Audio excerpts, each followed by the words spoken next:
आइए बच्चों, आज हम कक्षा 10वीं विज्ञान में धातुओं के रासायनिक गुण में जल से क्रिया के बारे में जानकारी प्राप्त करेंगे। यानी कि जब धातुओं का जल से अपक्रिया होता है कौन सा उत्पाद बनता है। देखिए बच्चों, जल से अपक्रिया में धातुओं का लिखा जा रहा है। कुछ धातुएं साधारण ताप पर जल से क्रिया करके हाइड्रोजन गैस देती है एवं हाइड्रा ऑक्साइड बनाती है।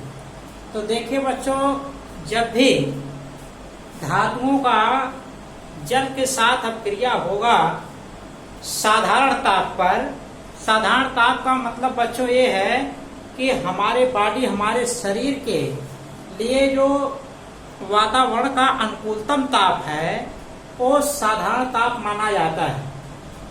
बच्चों, साधारण ताप प्रायः माना जाता है 20 डिग्री सेंटीग्रेड को। यानी कि अगर वातावरण का टेम्परेचर हमारे चारों तरफ 20 डिग्री सेंटीग्रेड है, अगर बच्चों हमारे चारों तरफ के वातावरण का टेम्परेचर 20 डिग्री सेंटीग्रेड है तो हमारे लिए अनुकूलतम ताप माना जाता है। तो इसीलिए बच्चों जो साधारण ताप है उसको 20 डिग्री सेंटीग्रेड माना जाता है।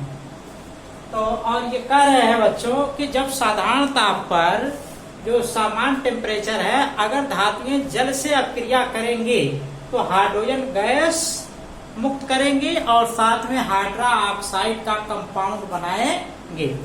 तो देखिए, जैसे सोडियम धातु है बच्चों, अगर ये जल से अपक्रिया किया है तो बनाएगा हाइड्रोजन गैस मुक्त करेगा और फिर क्या बना देगा, इसी सोडियम का हाइड्रा ऑक्साइड। तो सोडियम हाइड्रा ऑक्साइड बन गया। और बच्चों आप समीकरण संतुलित करना जानते हैं, हमारा सेंस है कि सोडियम जल से अपक्रिया करता है तो सोडियम हाइड्रा ऑक्साइड और हाइड्रोजन गैस मुक्त होगी। तो आप परमाणु को दोनों तरफ संतुलित करना जानते हैं, कैसे संतुलित किया जाता है। उसके बाद बच्चों देखें, पोटेशियम धातु है, जब जल से अपक्रिया करेगा हाइड्रोजन गैस मुक्त होगी और फिर पोटेशियम का क्या बन जाएगा, हाइड्रा ऑक्साइड बन जाएगा। उसी तरह बच्चों जब कैल्शियम जल से साधारण ताप पर अपक्रिया करेगा तो हाइड्रोजन गैस मुक्त होगी और कैल्शियम का क्या बन जाएगा, हाइड्रा ऑक्साइड बन जाएगा। आगे देखिए बच्चों, लिख रहे हैं कुछ धातुएं भाप से क्रिया करके हाइड्रोजन गैस देती हैं। कुछ धातुएं साधारण ताप पर यानी कि जल से अपक्रिया नहीं करेंगी, भाप से अपक्रिया करके हाइड्रोजन गैस मुक्त करती हैं।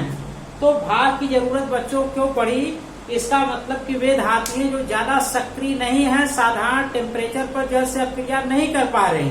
तो अगर हम भाप से अपक्रिया कराएं, क्योंकि आप जल को गर्म करते हैं तो जल जो होता है हमारा द्रव होता है, और बच्चों जब वही जल गर्म करते करते भाप बन जाता है तो इसका मतलब कि वो इतना ज्यादा ऊष्मा अब्जॉर्ब कर लिया है जिससे जल हमारा क्या है, भाप में बदल गया।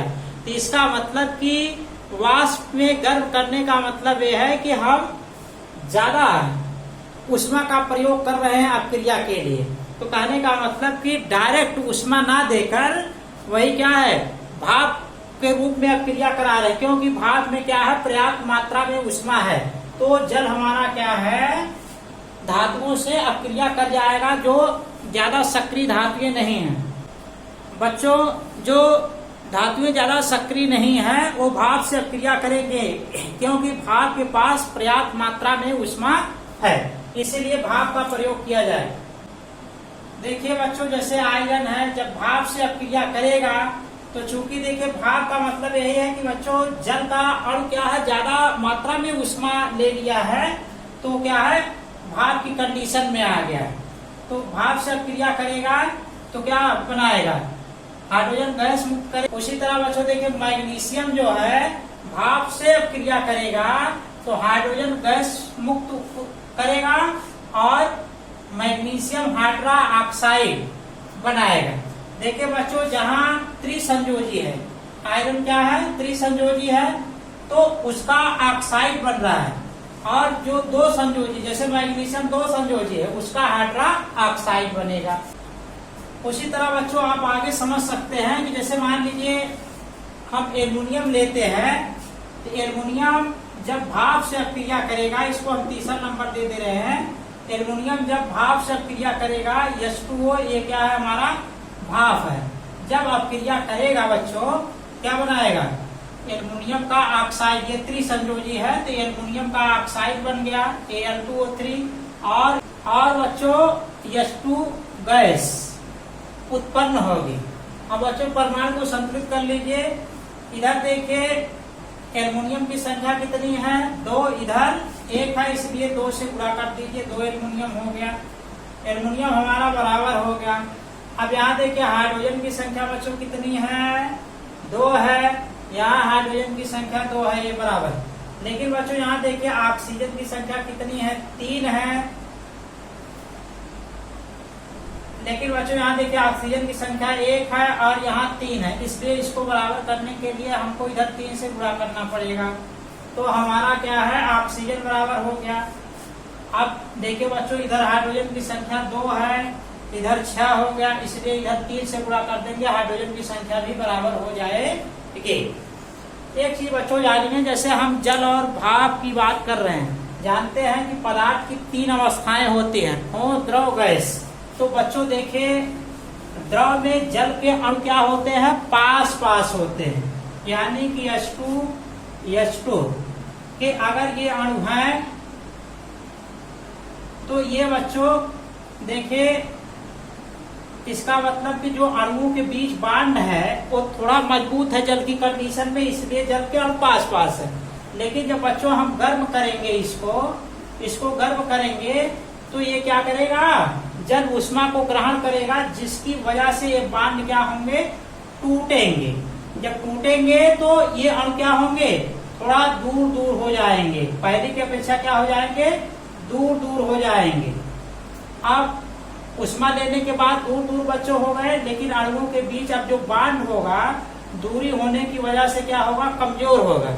लेकिन अब बच्चों ये दूर दूर है तो इसका मतलब कि ये किस कंडीशन में होगा, द्रव से गैस की कंडीशन में आ जाएगा। और चूंकि ये ऊष्मा लेकर बच्चों निकाय क्या है, गैस का निर्माण किया है, इसलिए इसमें क्या है, पर्याप्त मात्रा में ऊष्मा होगी। लेकिन देखिए बच्चों अणु जिस पोजीशन में थे उसी पोजीशन में है, ऐसा नहीं है कि इनके अणु टूट गए ऊष्मा लेने के बाद। ऊष्मा लेने का मतलब बच्चों ये हुआ, देखिए जो यहाँ बच्चों ऑक्सीजन और हाइड्रोजन के बीच बांड है वो बहुत मजबूत होता है, यानी कि इसको तोड़ने के लिए बहुत ज्यादा ऊष्मा की आवश्यकता पड़ेगी। तो ये जो हमने ऊष्मा दिया है जल के अणुओं को दूर करने में, ये इतनी ऊष्मा नहीं है कि इनके बांड को तोड़ दे। ये क्या करता है, केवल इनके अणुओं को दूर कर देता है। तो अणुओं को दूर करने का मतलब ये क्या है, गैस की पोजीशन में आ जाएंगे, और चूंकि ऊष्मा ग्रहण किया है इसलिए गैस की कंडीशन में ऊष्मा क्या होगी, ज्यादा होगी। बस केवल बच्चों गर्म करने से क्या है, अणुओं की पोजीशन बदल गई, यानी कि पहले नजदीक थे अब क्या हो गए, दूर हो गए। लेकिन बच्चों देखे जो अणु का रूप है वो नहीं बदलेगा, यानी कि जिस रूप में है वे उसी रूप में रहेंगे, ये अपने अस्तित्व को बनाए रहेंगे, यानी कि अपने अस्तित्व को नहीं खोएंगे। आइए बच्चों आगे देखिए हम धातुओं के रासायनिक गुण में 6ठा नंबर हाइड्रोजन से क्रिया पढ़ेंगे, यानी कि जब धातुएं हाइड्रोजन से क्रिया करेंगे तो कौन सा प्रोडक्ट बनेगा। जो आपको बताया जा रहा है, अधिकांश धातुएं हाइड्रोजन से संयोग नहीं करती, यानी कि ज्यादातर धातुएं हाइड्रोजन से संयोग नहीं करती। यदि कुछ धातुएं संयोग करती भी हैं तो वे अस्थायी हाइड्राइड बनाती हैं। अगर मान लीजिए कुछ धातुएं बच्चों हाइड्रोजन से संयोग कर भी गए तो अस्थायी हाइड्राइड बनाएंगे, यानी कि अस्थायी नहीं बनेगा, यानी कि कुछ समय के लिए हाइड्राइड बनेगा और कुछ समय बाद ये क्या है, फिर टूटकर अलग हो जाएंगे। तो देखिए बच्चों पहली बात तो आप ये समझिए कि जानते हैं कि धातुएं क्या होती हैं, इलेक्ट्रॉन त्यागने की प्रवृत्ति रखती हैं। जब देखिए बच्चों धातुओं में इलेक्ट्रॉन त्यागने की प्रवृत्ति है तो धातुएं क्या है, धनायन बनाएंगी। धातु क्या होंगी, धनायन होंगी। जैसे मान लीजिए धातु हम ले रहे हैं सोडियम पॉजिटिव। अब बच्चों आप ये पढ़े होंगे कि हाइड्रोजन एक इलेक्ट्रॉन त्याग कर क्या बनाता है, धनायन बनाता है। अगर बच्चों हाइड्रोजन के इस नेचर पर विचार करें कि हाइड्रोजन क्या है, इलेक्ट्रॉन त्याग कर धनायन बनाता है। तो चूंकि धातुएं जो होती है उसमें इलेक्ट्रॉन त्यागने की तो प्रवृत्ति होती है। तो यहाँ देखिए सोडियम अगर धातु लिए तो इलेक्ट्रॉन ये त्याग कर धनायन बनाए। अगर इसके पास हाइड्रोजन आएगा तो ये बच्चों संभव ही नहीं है कि दोनों आपस में जुड़ेंगे, क्योंकि दोनों का समान चार्ज है, एक दूसरे को प्रतिकर्षित कर देंगे, यानी कि जुड़ेंगे ही नहीं। तो इसका मतलब बच्चों ये है कि इसमें एक धनायन का काम करेगा, एक ऋणायन का काम करेगा, लेकिन धनायन का काम वही करेगा जिसमें इलेक्ट्रॉन त्यागने की प्रवृत्ति ज्यादा होगी, और जिसमें इलेक्ट्रॉन त्यागने की प्रवृत्ति कम होगी वो क्या है, ऋणायन का काम करेगा। तो यहाँ चूंकि देखिए धातु में सोडियम जो है इलेक्ट्रॉन त्यागने की प्रवृत्ति ज्यादा रखता है हाइड्रोजन की अपेक्षा, तो इसलिए इस पे धनायन होगा और हाइड्रोजन पर क्या होगा, ऋणायन होगा। अभी बच्चों आप मेंडलीव की आवर्त सारणी जब पढ़ेंगे तो उसमें आप पढ़ेंगे कि हाइड्रोजन के ड्यूल नेचर होते हैं, यानी कि इसकी द्वैत प्रकृति होती है, यानी कि इसमें धनायन और ऋणायन दोनों की प्रवृत्ति होती है। ये आवश्यकता अनुसार बच्चों धनायन भी बनाएगा और ऋणायन भी बनाएगा। तो अब निर्भर ये करता है कि बच्चों हाइड्रोजन किस तत्व के पास जा रहा है।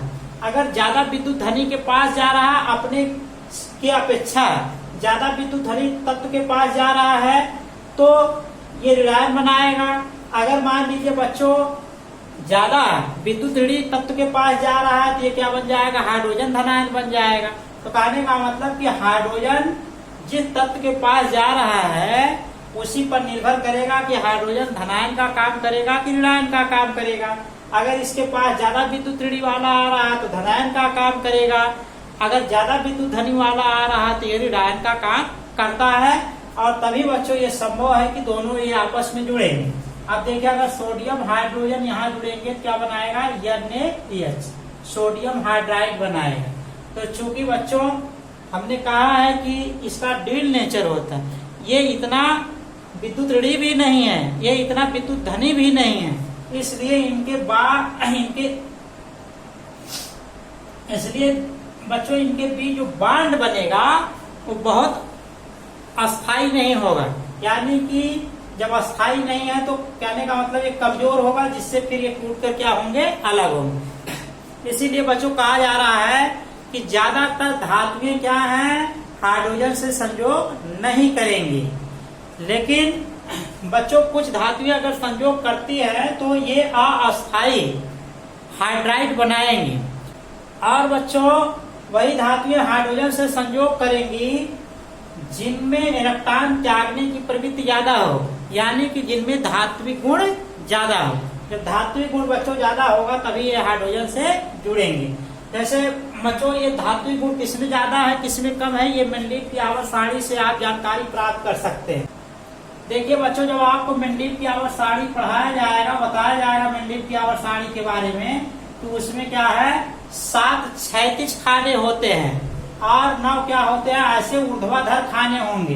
इनकी संख्या कितनी होगी, 9, और जो क्षैतिज खाने होंगे वो कितने होंगे, हॉरिजॉन्टल खाने 7 होंगे।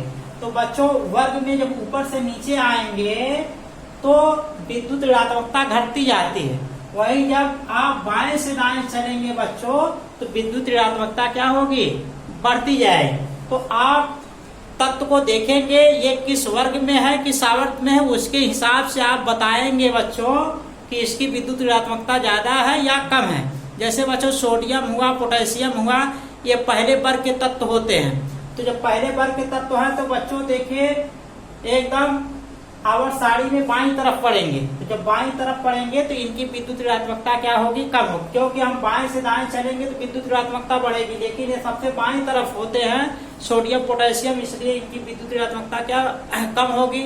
इस प्रकार कह सकते हैं कि सोडियम पोटेशियम ज्यादा विद्युत धनी तत्व हैं, इसलिए बच्चों ये हाइड्रोजन से संयोग करके हाइड्राइड बना सकते हैं, और हाइड्राइड हमारा वो क्या होगा, अस्थायी होगा। वहीं पर बच्चों आप जानते हैं कि जब हम बाएं से दाएं चलते हैं विद्युत ऋणात्मकता बढ़ती है, लेकिन अगर बच्चों वर्ग में ऊपर से नीचे आ रहे हैं तब क्या होगी, विद्युत धनात्मकता बढ़ती जाएगी।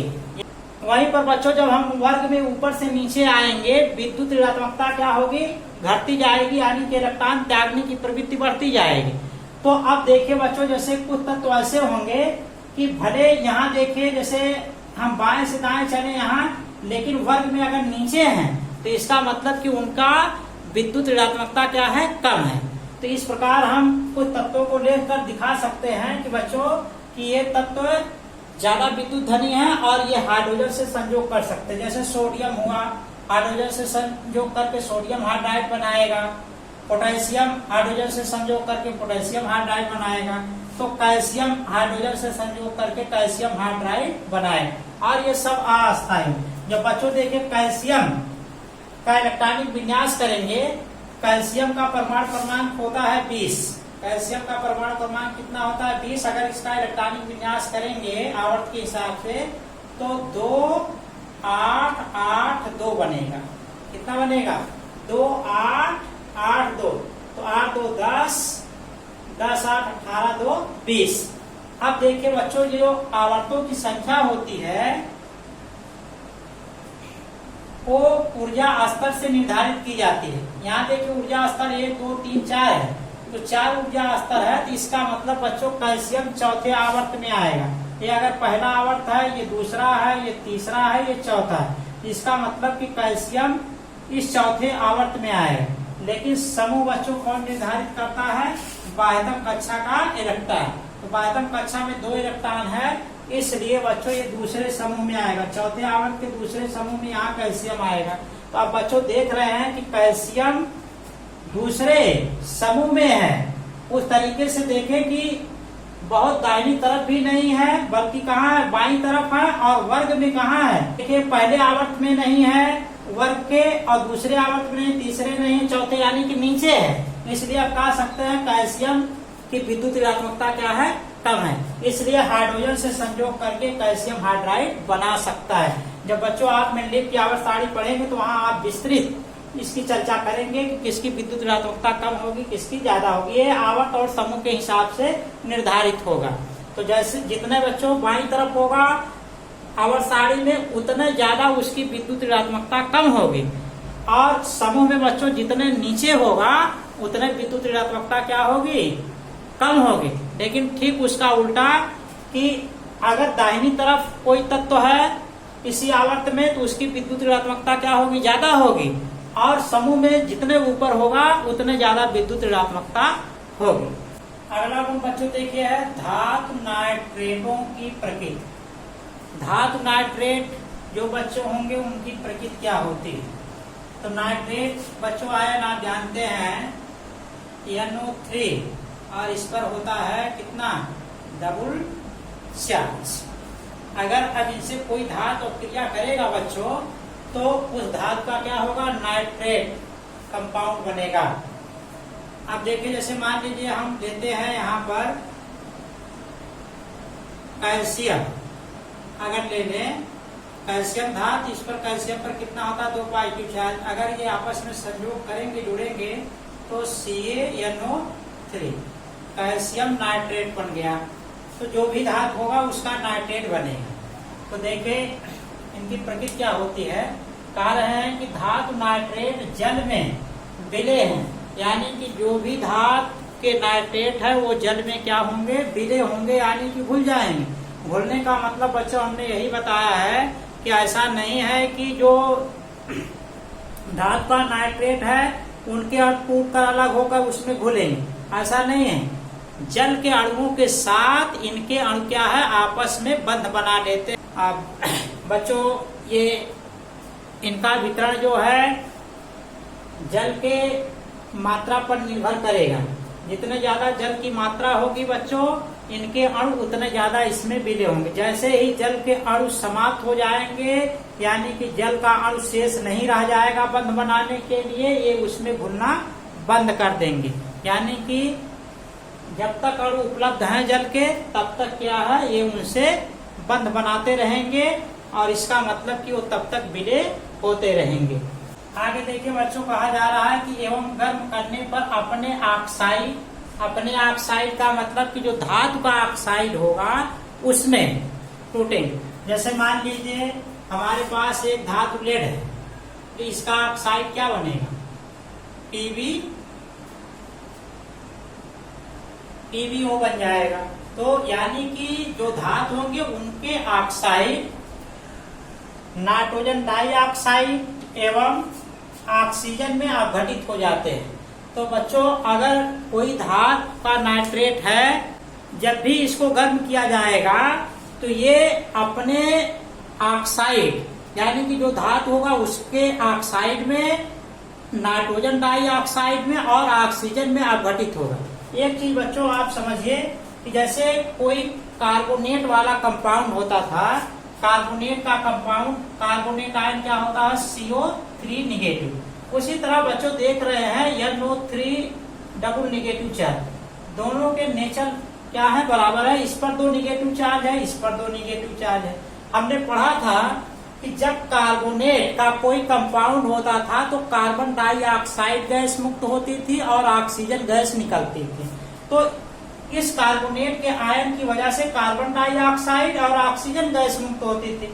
उसी तरह बच्चों जब इसका व्यवहार इसी तरह है, यानी कि इसमें भी देखिए ऑक्सीजन की संख्या 3 है और इसमें भी ऑक्सीजन की संख्या, इस पे 2 चार्ज है, इस पे 2 चार्ज है। तो उसी तरह आप समझ सकते हैं कि जब ये कार्बन डाइऑक्साइड में टूटेगा और ऑक्सीजन में टूटेगा तो उसी तरह ये नाइट्रोजन डाइऑक्साइड और ऑक्सीजन में टूटेगा। तो जहां भी बच्चों नाइट्रेट का कंपाउंड होगा समझ जाइए नाइट्रोजन डाइऑक्साइड और ऑक्सीजन में टूटेगा, और जहां कार्बोनेट कंपाउंड होगा, कार्बोनेट का कंपाउंड होगा, वहां कार्बन डाइऑक्साइड और ऑक्सीजन में ये टूटेंगे। और यहाँ साथ में बच्चों ये नाइट्रेट वाले में वो जो धातु है उसका ऑक्साइड भी बनेगा। लेकिन आप कार्बोनेट के हिसाब से समझ सकते हैं कि अगर ये कार्बन डाइऑक्साइड ऑक्सीजन देता है तो उसी तरह नाइट्रेट वाला कंपाउंड क्या है, नाइट्रोजन डाइऑक्साइड और ऑक्सीजन गैस दे।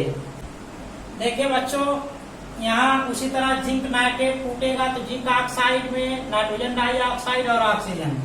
मैग्नीशियम नाइट्रेट जब टूटेगा तो देखिए ऑक्सीजन में टूटा, फिर नाइट्रोजन डाइऑक्साइड में और मैग्नीशियम ऑक्साइड में, यानी कि जो धातु है उसके ऑक्साइड में टूट जाएगा। तो ठीक है बच्चों, अगले टॉपिक को हम अगले वीडियो के लेक्चर में चर्चा करेंगे।